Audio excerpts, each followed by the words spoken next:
Terima kasih sudah mampir ke channel kami. Jangan lupa like, komen, dan subscribe ya. Semoga bermanfaat. Assalamualaikum warahmatullahi wabarakatuh.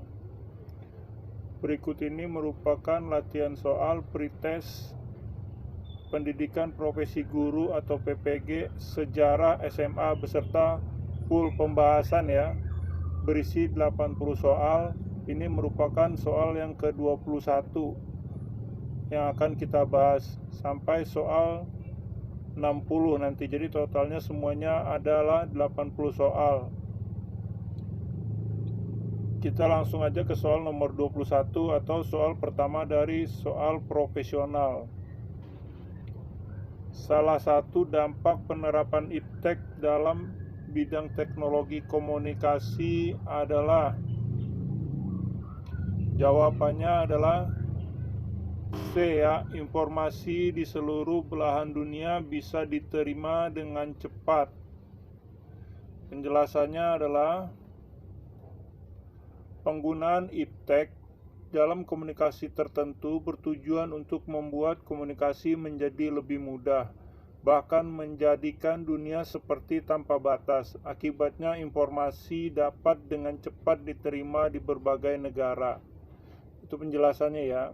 Sekarang lanjut ke soal nomor 2. Pada masa Orde Baru dikembangkan suatu sistem komunikasi yang sangat penting untuk mempermudah komunikasi antar daerah dan berbasis teknologi luar angkasa, yakni satelit.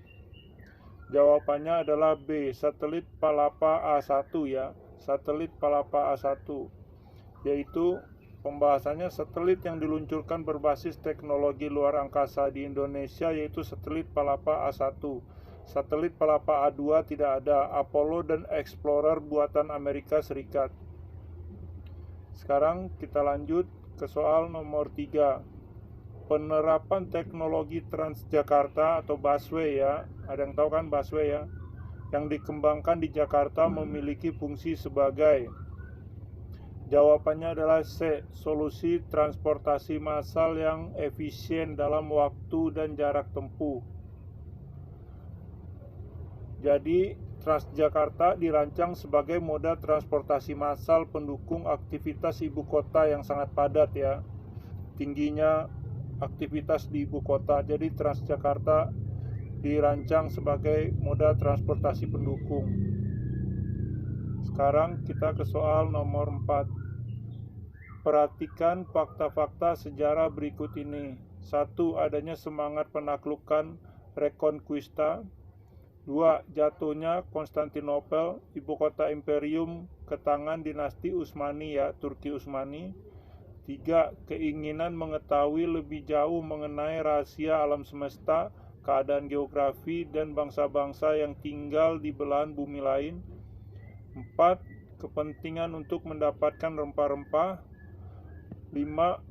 Kisah Marco Polo 1254 sampai 1324 dalam buku Book of Various Experience. 6. Adanya teori Kopernikus dan Galileo Galilei bahwa bumi bulat.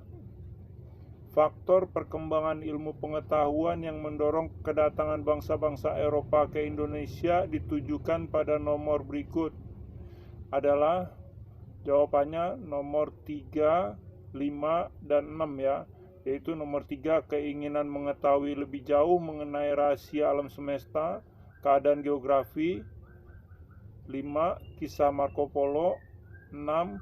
Adanya teori Kopernikus dan Galileo Galilei bahwa bumi itu adalah bulat.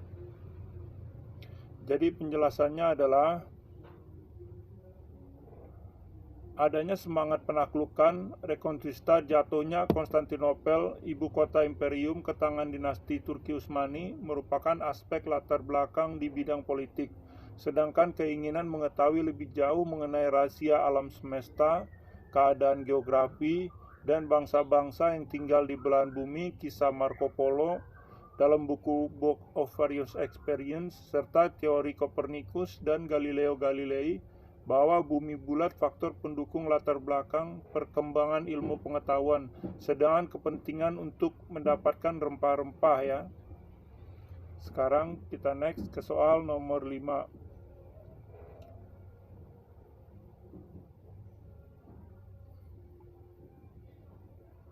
OIC, Organization of Islamic Conference, merupakan organisasi konferensi Islam yang tujuannya antara lain memajukan solidaritas Islam di antara anggota-anggotanya. Contoh peran Indonesia yang paling menonjol dalam OIC adalah, jawaban yang tepat adalah C ya, memfasilitasi perundingan damai MNLF dengan pemerintah Filipina. Jadi beberapa peran aktif Indonesia di OIC ya, organisasi Islam yang menonjol adalah ketika pada tahun 1993 Indonesia menerima mandat sebagai ketua komite OIC yang bertugas memfasilitasi perundingan damai antara Moro Nation Liberation Front atau MNLF dengan pemerintah Filipina. Kemudian pada tahun 1996, Indonesia menjadi tuan rumah konferensi tingkat tinggi menteri KTM OIC yang ke-24 di Jakarta.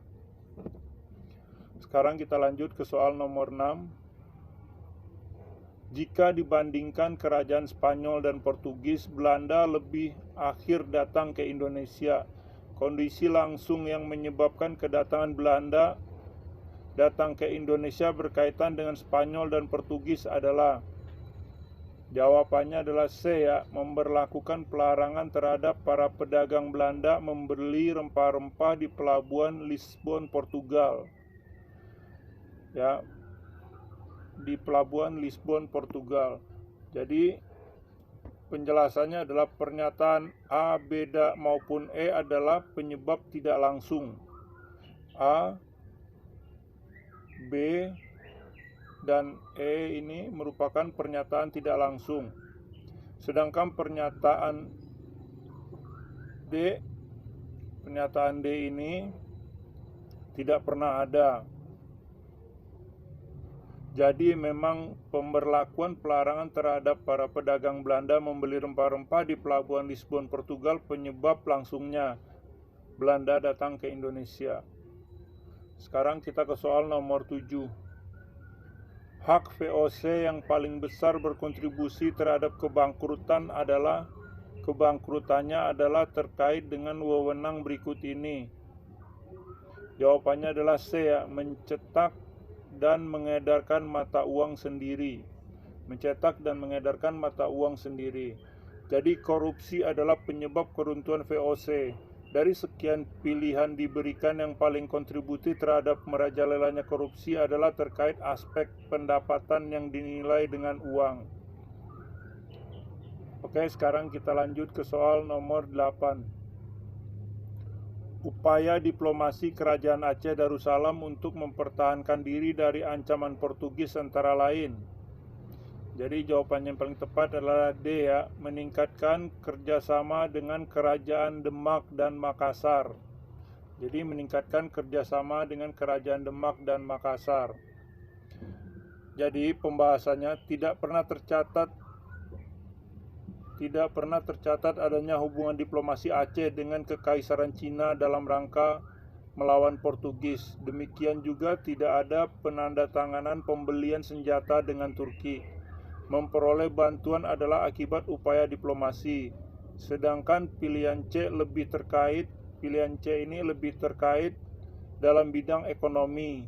Jadi kerjasama dengan Demak dan Makassar dan Makassarlah jawaban yang paling tepat ya, meningkatkan kerjasama dengan Kerajaan Demak dan Makassar.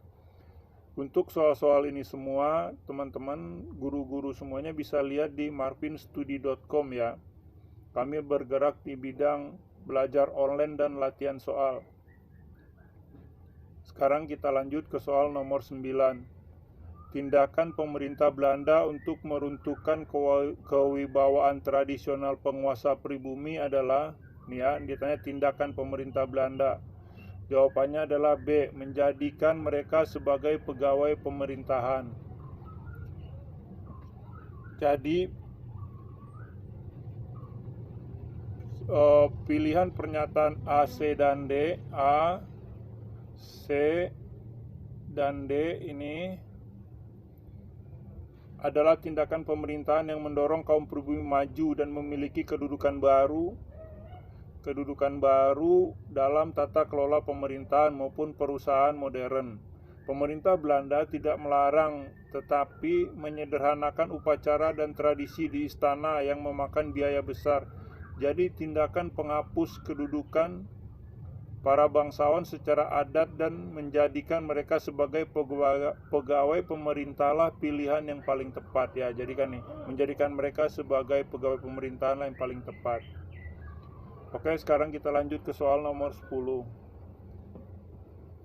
Dampak penjajahan Belanda di bidang pendidikan adalah, jadi jawabannya yang paling tepat adalah A. Munculnya golongan-golongan terpelajar pribumi di Indonesia. Jadi tenaga kerja dengan pekerjaan yang sama di perusahaan Belanda, tetapi gaji pribumi lebih rendah ya. Sekalipun benar demikian, tapi itu bukan tujuan utama kaum pribumi bersekolah. Demikian pula tidak ada konflik yang menonjol sekalipun kaum pribumi diperlakukan diskriminatif. Hal yang tidak sesuai fakta adalah pendirian sekolah swasta oleh pemerintah untuk kepentingan pribumi. Sekolah swasta sebagian besar didirikan dan swadaya pribumi sendiri ya. Oke, sekarang kita ke nomor 11. Perhatikan fakta-fakta sejarah terkait Sumpah Pemuda berikut ini. 1. Rapat pemuda di Gedung Katolike Jongile Bon KJB ya, Waterloopen. 2. Rapat pemuda di Gedung Oost Java Bioskop. 3. Rapat pemuda di Gedung Indis Clubgebouw di Jalan Keramat Raya nomor 106. Kronologi peristiwa Sumpah Pemuda pada tahun 1928 yang benar ditunjukkan pada pilihan berikut. Jadi mana pilihannya yang benar? Jadi pilihan yang benar adalah 1, 2, dan 3 ya. Rapat pemuda di Oost Java Bioskop. Yang ketiga, rapat pemuda di Gedung Indis di Keramat Raya nomor 106. Jadi kronologi sesuai fakta yang terverifikasi dimulai dari urutan peristiwa pada nomor 1, diikuti peristiwa nomor 2, dan diikuti peristiwa nomor 3. Oke. Sekarang kita lanjut ke soal nomor 12. Oh ya, sebelumnya soal-soal ini semuanya soal resmi Kemendikbud ya, soal resmi dari Kemendikbud. Begitu juga untuk teman-teman guru semuanya, kami punya program belajar online untuk guru-guru semua dengan komisi 80%. Silakan guru-guru semua kunjungi marvinstudi.com dan bertanya kepada adminnya melalui chat WA. Oke, sekarang kita lanjut ke soal nomor 12. Sifat pendudukan pemerintah militer Jepang di Indonesia adalah, perhatikan ya, sifat pendudukan pemerintah yang ditanya. Jadi jawabannya yang paling tepat adalah strategi ekonomi berbasis eksploitasi sumber daya alam. Jadi sifatnya adalah strategi ekonomi berbasis eksploitasi sumber daya alam. Jadi fakta sejarahnya adalah kelompok Sahril adalah pendukung demokrasi parlementer model Eropa Barat dan menentang Jepang karena merupakan negara fasis. Mereka berjuang secara sembunyi-sembunyi atau dengan strategi gerakan bawah tanah ya.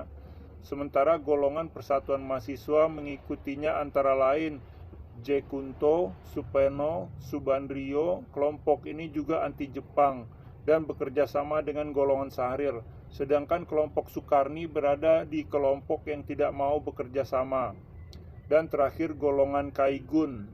Golongan Kaigun pun mengambil sikap tidak bekerja sama. Anggotanya bekerja pada Angkatan Laut Jepang, akan tetapi secara terus-menerus menggalang dan membina kemerdekaan. Mereka memiliki hubungan dekat dengan tokoh-tokoh Angkatan Laut Jepang yang simpati terhadap kemerdekaan Indonesia.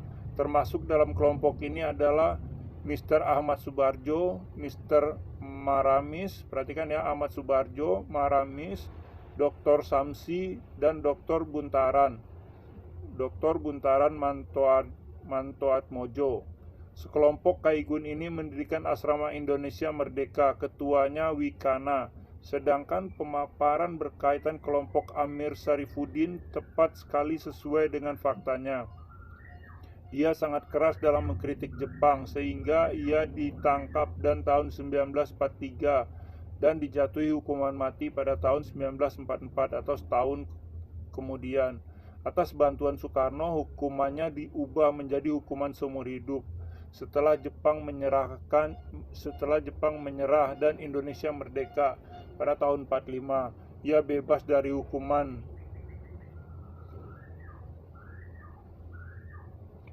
Dia bebas dari hukuman ya.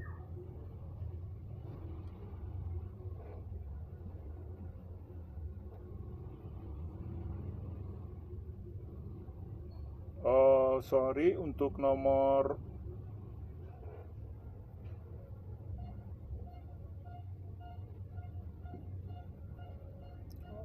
sekarang, maaf, sorry, kita lanjut ke soal nomor 14 ya. Tokoh ini menjadi wakil golongan tua dalam berunding dengan golongan muda pada peristiwa Rengas Dengklok. Perhatikan ya, tokoh ini yang ditanya ya. Berkat kepiawaiannya bernegosiasi, akhirnya Soekarno dan Hatta dilepaskan oleh para pemuda. Tokoh yang dimaksud adalah Mr. Ahmad Subarjo ya. Jawabannya Mr. Ahmad Subarjo. Jadi Mr. Ahmad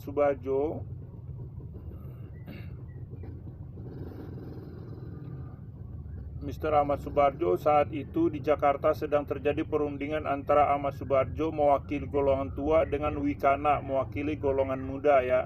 Dari perundingan itu tercapailah kata sepakat bahwa proklamasi kemerdekaan Indonesia harus dilaksanakan di Jakarta. Oke, sekarang kita lanjut ke soal nomor 15. Perhatikan dengan seksama fakta-fakta peristiwa berikut ini. 1. Pembentukan PPKI sebagai pelaksana keputusan pemerintah Kemaharajaan Jepang untuk memberikan kemerdekaan kepada bangsa Indonesia. 2. Peresmian BPUPKI dengan mengambil tempat di gedung Kosang-In di Jakarta. 3. Penculikan Soekarno-Hatta. 4. Di Jakarta telah terjadi kesepakatan antara golongan tua dan golongan muda terkait proklamasi di Jakarta. Jadi kronologi peristiwa yang benar terkait proses lahirnya proklamasi kemerdekaan Indonesia ditunjukkan pada nomor yaitu 2 ya, 1, 3 dan 4. Jadi 2 dulu peristiwa BPUPKI.